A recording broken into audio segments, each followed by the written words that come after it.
ادام في اهمال طبي من الناحيه دي خلاص يبقى انا ام اهو، وانا اللي بنصحكم. انا اللي بنصحكم لان انا اللي جوايا نار. انا اللي جوايا نار، هم مش حاسين.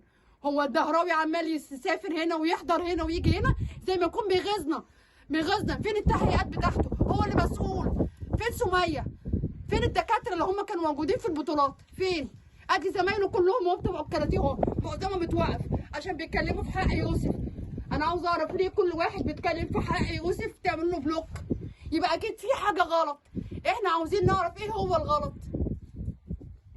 يا ريت تحققوا في الحته دي. يا ريت يا سياده الريس تحقق في الحته دي بنفسك. تحقق ليه قضيه يوسف بتتقفل في كل حته. انا مش هبص للاعلام، انا مش عاوزه اعلام.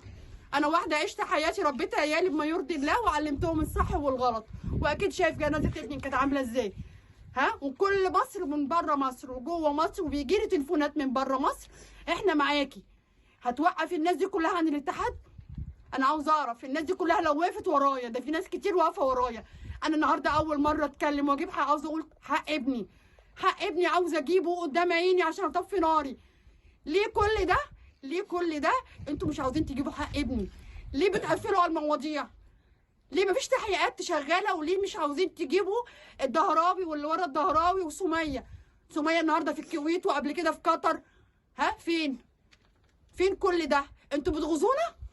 يعني ابني مات قدام عينينا وانتوا بتغزونا؟ ما دي مش هقول غير كده. انا مش هقول غير كده.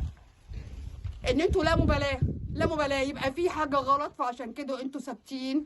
وانا بطالب النهارده قدام ابني اهو، قدام ابني اهو، ها، ابني الكبير، ها، ان انا بقول له انا اللي هجيب لك حقك.